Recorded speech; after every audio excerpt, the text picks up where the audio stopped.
everyone. Got another viewer encounter.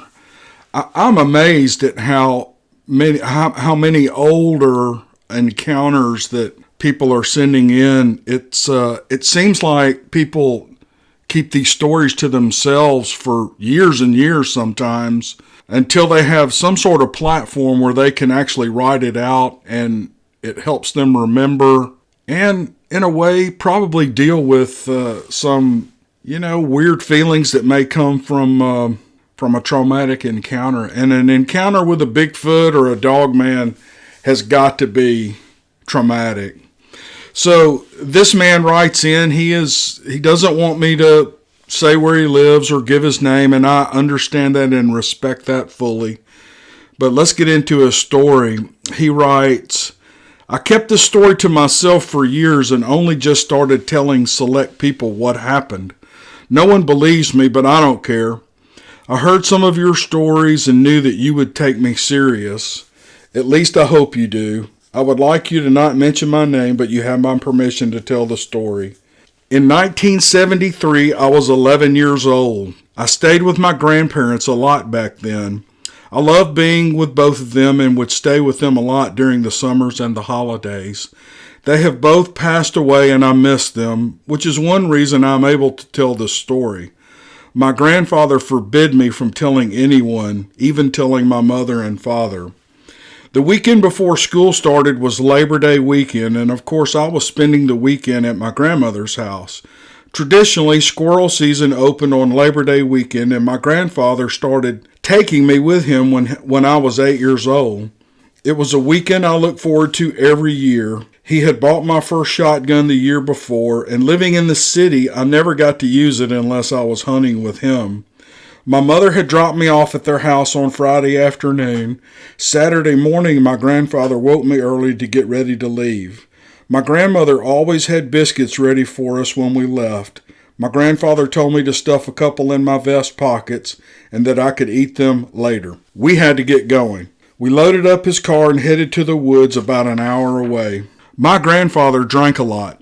He had all his adult life, or since he returned from the war. He was a Marine during World War II. I never knew, nor did I care what battles he fought in until I was older. He never talked about it.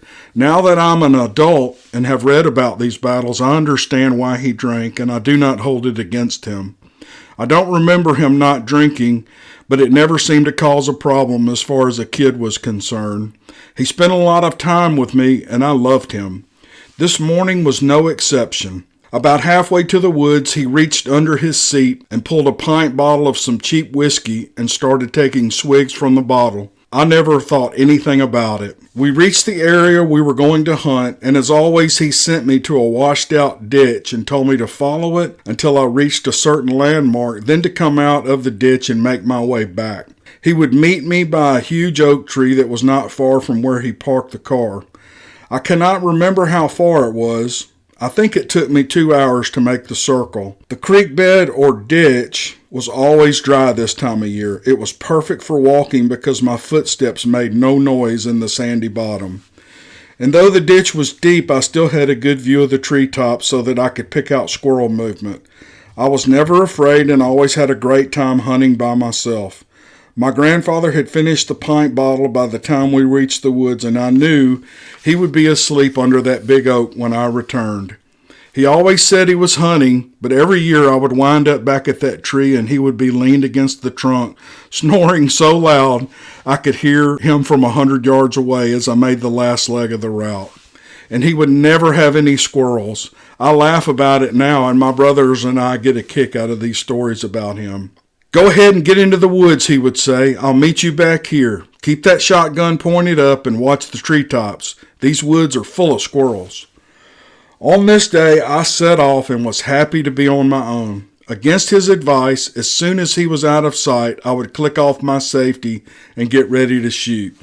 I made my way down into that dry creek bed and started scanning the trees.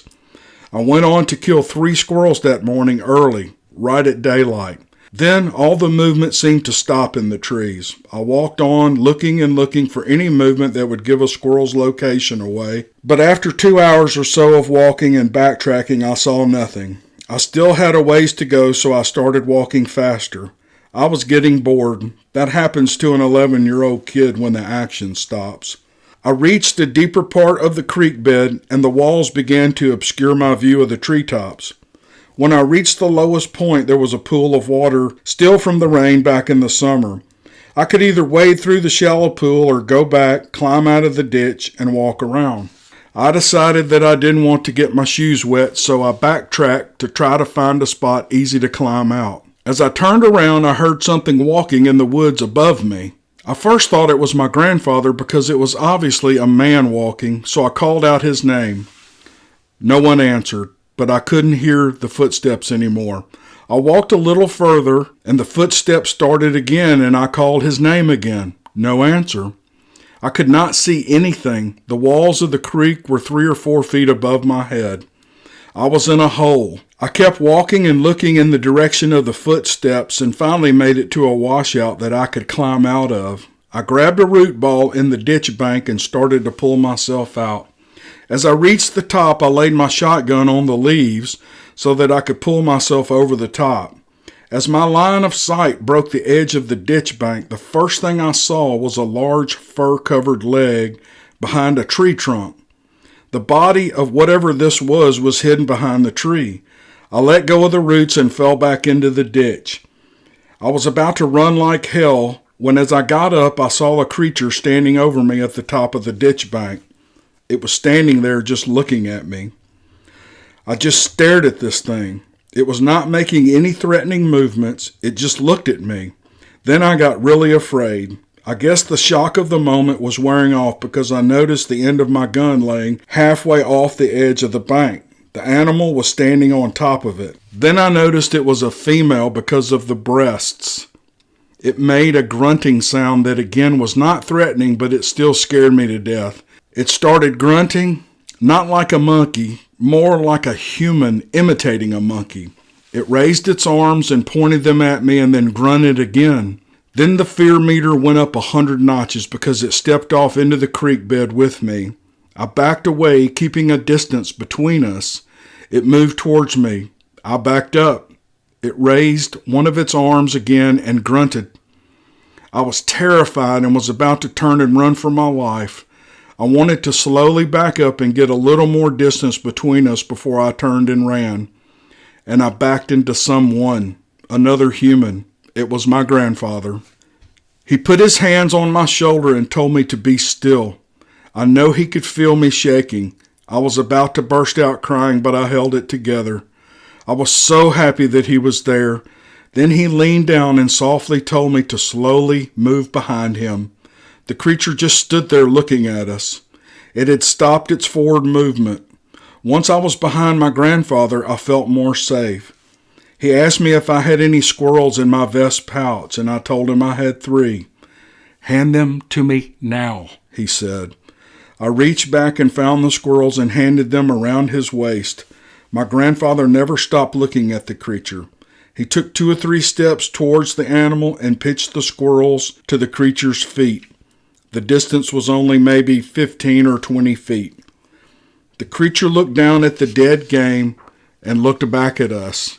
Then it reached down and gathered them with one of its big hands. In a calm voice, my grandfather told me to start backing up. When I did, he was right with me, always keeping himself between me and the creature.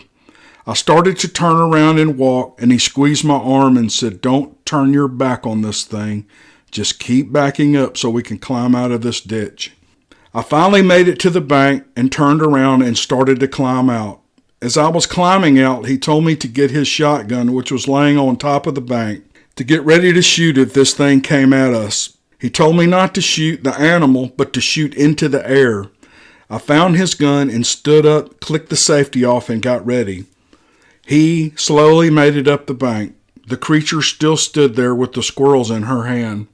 In a few seconds, she began to walk away down the creek bed. She walked through the pool of water I had tried to avoid, and then she disappeared around a bend ahead. Then we heard her climb out, and I could see a dark figure moving away from us through the woods until it was out of sight. My grandfather asked me where my shotgun was, and I pointed to it across the bank. He cussed and jumped back down and across the ditch to get it. Then we started walking out. He asked me several times on the way out if I was okay and had that thing done anything to me. I told him I was fine. Then I asked him what that thing was. He said he didn't know. We drove home that afternoon talking about it the whole time. I finally asked him how he knew that I was in trouble. He told me that he felt like following me that day to see how good of a squirrel hunter I was. I told him that I was sure glad that he did, and he agreed. The rest of that Labor Day weekend was weird. On Monday, the whole family showed up for the holiday, and we cooked fish outside. All the men were telling stories and laughing and drinking beer, while all the women gathered together and laughed all amongst themselves. Everything seemed back to normal, but I will never forget that thing I ran up on that day. I know what it was, but we never talked about it again in my grandfather's house. Y'all, I thought that was a great story. Again, a lot of people or seem to be remembering encounters from their youth, and I think I've put up 2 or 3 of those on my channel. I just think it's fascinating. Okay, thank you so much for listening in, and we will see you guys on the next video.